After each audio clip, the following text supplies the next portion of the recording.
पार्वती जी ने कहा, हे देवताओं के भी देवता जगत के पति शंकर भगवान प्रभास क्षेत्र में स्थित ब्रह्मा जी की प्रिय जो सावित्री देवी है उनका चरित्र आप हम मुझसे कहिए, जिनसे उनके व्रत का महाशय हो और उनके संबंध का इतिहास हो, एवं जो स्त्रियां पति व्रत को देने वाला, सौभाग्यदायक और महान उद्देश्य का करने वाला हो। तब शंकर भगवान ने कहा, हे महादेवी, प्रभास क्षेत्र में स्थित सावित्री के आसान धारण चरित्र को मैं तुमसे कहता हूँ। हे महेश्वरी, सावित्री स्थल नामक स्थान में जो स्थान में राजकन्या सावित्री ने जिस प्रकार से उत्तम व्रत सावित्री का व्रत पालन किया है, मद्रास देश में एक धर्म आत्मा सभी प्राणियों के हित में तत्पर रहने वाला, राजधानी तथा राज्य में रहने वाली प्रजाओं का प्रिय अशुपति नामक राजा था, जो कि क्षमाशील, संतान रहित, सत्यवादी और इंद्रियों को वश में रखने वाला था। एक समय वह राजा प्रयास क्षेत्र की यात्रा के निमित्त वहां पर आया। विधि पूर्वक यात्रा करता हुआ सावित्री के स्थान पर पहुंचा। वहां पर उस राजा ने अपनी रानी के साथ इस व्रत को किया, जो सावित्री के नाम से प्रसिद्ध है, सभी प्रकार के कामनाओं को पूर्ण करने वाला है। भूलोक स्वलोक इस मंत्र को साक्षात मूर्ति बनकर स्थित श्री ब्रह्मा जी की प्रिय सावित्री देवी उस राजा पर प्रसन्न हुई।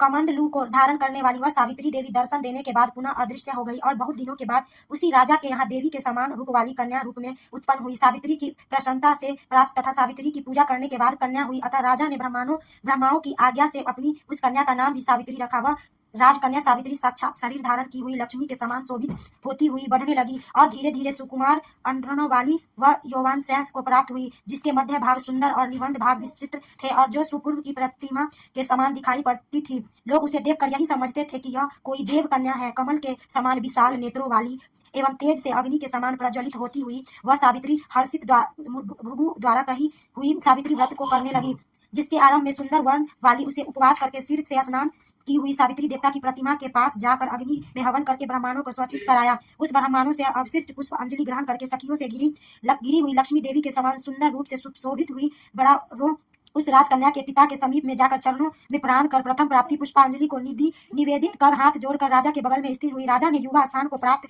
हुई देखकर उसके विषय में मंत्रियों से सलाह लेकर राजकन्या से कहने लगा, हे पुत्री, मुझे योग्य वर देने का समय आ गया है। मुझसे कोई तुम्हारे तेज से हर्षित होकर तुम्हें मांगने के लिए भी नहीं आता और मैं विचार करने पर तुम्हारी आत्मा से निरूप वर को नहीं पा रहा हूँ। अतः हे पुत्री, देवताओं के निकट में जिस तरह निधिवत होना हूँ वैसा तुम करो। मेरे धर्म शास्त्रों में पढ़ा और सुना भी है, यदि पिता के गृह में रहती हुई विवाह के पहले ही जो कन्या राजे धर्म में युक्त हो जाती है वह सुधा के समान समझी जाती है तथा उसके पिता को ब्रह्म हत्या के समान पाप लगता है। हे पुत्री, मैं तुमको भेज रहा हूँ कि वह स्वयं अपने योग्य वर ढूंढ लो।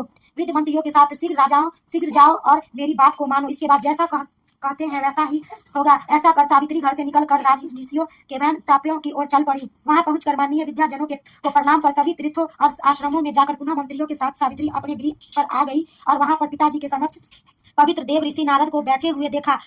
आसन पर बैठे हुए नारद जी को प्रणाम कर मुस्कुराती हुई जिस कार्य के लिए वन में गई थी सारी कथाएं उससे कहने लगी। सावित्री बोली, हे देव ऋषि नारद जी, स्वावल देव के धर्मात्मा शुद्ध नाम के विख्यात एक क्षत्रिय राजा हैं जो देववश अंधे हो गए हैं। उस समय उनके छोटा सा एक बालक और उसकी माँ भी ऐसे में अवसर पाकर उनका पूर्व वैरी रुक्मी नाम एक समस्त राजा ने अपने राज्य छीन लिया है। अतः वह कार्य धूम से छोटे बच्चे के साथ लिए हुए अपनी पुत्र स्त्री के साथ जंगल की ओर चल दिए।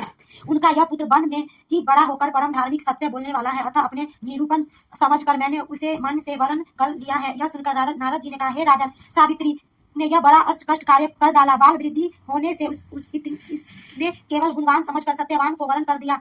उसका पिता सत्य बोलता है, माता सत्य बोलती है और वह स्वयं भी सत्य बोलता है। इससे उनका नाम मुनियों में सत्यवान रखा है। उसको नित्य स्वर्ण घोड़े प्रिय है और वह मिट्टी के भी घोड़े बनाया करता है तथा चित्र में भी घोड़े को ही लिखता है। उसे यह चित्रवत भी कहा जाता है। सत्यवान दान और गुण रीतिवत के शिष्य के समान है। ब्राह्मणों की रक्षा करने वाला सत्यवादी तथा शोषित शिवी के समान है।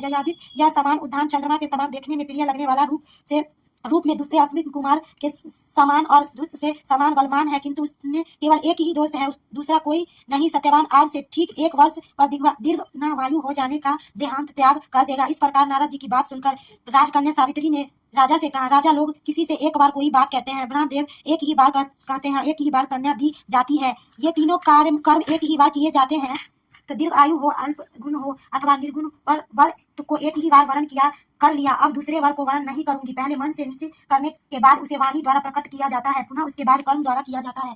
इससे प्रत्येक कार्य में मन को प्रमाण माना जाता है, अर्थात मन के विरुद्ध कार्य नहीं किया जाता। नारद जी ने कहा, हे राजगण, यदि आपको भी इष्ट हो तो आपकी पुत्री सावित्री कन्यादान निधिवत के साथ शीघ्र कर डालिए। ऐसा कर नारद जी आकाश मार्ग के स्वर्ग लोक चले गए।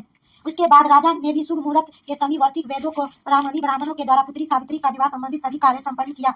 अतः सावित्री को मनोविभीषण उस सत्यवान पति को पाकर ऐसे प्रसन्न हुई जैसे कोई पूर्ण पुरुष स्वर्ग को पाकर प्रसन्न होता है। पुनः शिवजी पार्वती से कहते हैं, हे पार्वती, इस प्रकार उस आश्रम में उस समय रहते हुए उन सावित्री सत्यवान के कुछ समय व्यतीत हुई। उस समय केवल एक वह सावित्री ही ऐसी थी कि जिसके मन में रात दिन जो नारद की कही हुई बात ही थी उसकी याद बनी रहती थी। उसके बाद बहुत दिन बाद बीत जाने पर वह समय वरण काल का आ गया कि जिसके सत्यवान को मरने का था। अतः सावित्री नारद की कही हुई बात को मरण की तिथि को हृदय से गिनती हुई ज्येष्ठा मास के शुक्ल पक्ष के द्वाती तिथि को साय काल में आज से चौथे दिन मेरे पति का मरना चाहिए, यह सोचकर दिन रात्रि तक निग्रह व्रत रखने का उद्देश्य रखकर रात दिन आश्रम में स्थिर रूप से रहने लगी। उसके बाद 3 रात्रि बीत जाने पर प्रातः काल मरण तिथि वाले दिन स्नान कर देवताओं का तर्पण करने के बाद चारुहानी सावित्री के साथ ससुर का पाद वरण किया। उसके बाद जब कुल्हाड़ी लेकर सत्यवान जंगल की ओर चला तब जाते हुए अपने पति के पीछे पीछे सावित्री चल पड़ी। वन में पहुंचकर सत्यवान जल्दी से फल पुष्प समिधा और कुशा तथा सूखी लकड़ियां को इकट्ठा कर ले जाने योग्य भार बनाने लगा। लकड़ियों को काटते काटते उसके सिर में पीड़ा होने लगी, जिससे उस कार्य को छोड़कर वट वृक्ष की ओर शाखा का सहारा लेकर सावित्री से कहने लगा कि हे सुंदरी, सिर की पीड़ा मुझे बहुत दुख दे रही है, अतः मैं तुम्हारी गोद के समक्ष सोना चाहता हूँ। सावित्री ने दुखी होकर कहा, हे ब्राह्मणों, आप विश्राम करें, पीछे हम श्रम को दूर करने वाला आश्रम को चलेंगे। जैसे ही पृथ्वी पर बैठी हुई सावित्री ने सत्यवान के सिर को अपनी गोद में रखा, वैसे ही उसने कृष्णा मिश्रित पुण्य करने वाला कड़ी त्रिधारी पीत वस्त्र पहने हुए साक्षात सूर्य के समान उठित हुई पुरुष को देखा। उसे देखकर सावित्री प्राण कर मधुर वचनों में अब उनसे कहने लगी, आप देवताओं अथवा देवियों में से कौन है जो मुझे धर्म चूर करने के लिए आए हैं? मुझे अपने धर्म से चूक करने के लिए कोई समर्थक नहीं है, क्योंकि हे पुरुषश्रेष्ठ, मुझे धकधकी आग की लपट के समान ही समझिए। यमराज ने कहा, मैं तब प्राणियों के लिए भयंकर और कर्मानुसार उसका उचित दंड देने वाला यम हुआ था। हे पवित्र व्रता सावित्री, समीप में पड़े हुए तुम्हारे इस पति की आयु समाप्त हो गई है, इसे यमदूत पकड़कर नहीं ले जा सकेगा, इसीलिए मैं स्वयं आया हूँ। ऐसा कहकर फांस को लिए हुए यमराज ने सत्यवान के शरीर से अंग सुष्टा शरीर वाले पुरुष जीव आत्मा को बलपूर्वक निकाल लिया। इसके बाद पितगण से शोभित यमपुरी के मार्ग की ओर चलना शुरू किया। ये तो बड़ा रो सावित्री भी उसके पीछे पीछे चलने लगी। यम ने पवित्र व्रता होने पर नाते चलने न थकती हुई सावित्री से कहा, हे सावित्री, एक मुहूर्त हुआ तुम यहाँ तक मेरे साथ आ गई, अब लौट जाओ। ये विशाल नेत्रों वाली कोई भी जीव बिना आयु समाप्त हुई यमपुरी के मार्ग में नहीं आ सकता। सावित्री ने कहा, आपके जैसे विशिष्ट रूप पुरुष के साथ पति का अनुगमन करती हुई मुझे कोई भी श्रम याग्री नहीं हो सकता। सज्जनों की सहारा एकमात्र सज्जन है, दूसरा कोई नहीं। इसी प्रकार स्त्रियों की गति उसका पति, प्राण की गति देव और ईश्वर की पति शुरू है। इस पृथ्वी तल में सब प्राणियों के लिए स्थान है, किंतु स्त्रियों के लिए एकमात्र पति छोड़कर दूसरा कोई आश्रम नहीं है। इस प्रकार से धर्म तथा अर्थ से भरे हुए सुंदर मधुर अन्य वाक्यों से भी सूर्यपुत्र ने प्रसन्न होकर सावित्री से यह बात कही।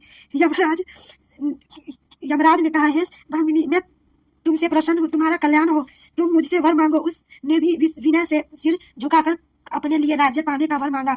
अपने महात्मा शिष्य के लिए देखने की शक्ति पाने के साथ साथ पुनः राज्य संपत्ति प्राप्ति एवं अपने पिता के लिए 100 पुत्रों की तथा अपने लिए 100 पुत्रों की प्राप्ति के लिए वर मांगा। पति के लिए पूर्ण जीवन दान एवं निर्विघ्न धर्म की सिद्धि प्राप्त करने का वर दान मांगा। इस प्रकार वर मांगने पर धर्मराज ने भी उसे अविशिष्ट वर प्रदान वापस किया। उसके बाद सावित्री पति का जीवन दान प्राप्त कर प्रसन्न चित्र होती हुई अपने पति के साथ शांति से अपने आश्रम को चली गई। उसी सावित्री के ज्येष्ठा की पूर्णिमा के दिन इस सावित्री व्रत को किया था, जिसके प्रभाव से राजा को पुनः नेत्र की प्राप्ति हुई। उसके बाद उन्हें निशिष्ट अपने देश तथा राज्य की प्राप्ति हुई और सावित्री के पिता को 100 पुत्र तथा सावित्री को भी 100 पुत्र का प्राप्ति हुआ। इस प्रकार से सावित्री व्रत के संपूर्ण महात्मा से मैंने तुमसे कह दिया। देवी पार्वती ने कहा, हे देव सावित्री के द्वारा किया हुआ यह महान व्रत किस प्रकार का है और ज्येष्ठा मास में इसका विधान कैसे किया जाता है? हे विभो, उस व्रत के देवता कौन है? ऐसी कौन कौन सी मंत्र क्या यह सब महेश इस संसार धर्म को पूर्ण किया जाता है? शिवजी ने कहा, हे देवो देवी सावित्री व्रत को आदर पूर्वक सुनो। हे महेश्वरी, उस सती ने जिस प्रकार से इस व्रत को किया उसे मैंने कहा, हे मणि निशिष्ट, या 13 देवी तिथि के दिन प्रातः काल दंत दावत करने के बाद 3 रात्रि उपास करने का नियम करें। अरे तो खत्म हो गया था पहले कथा।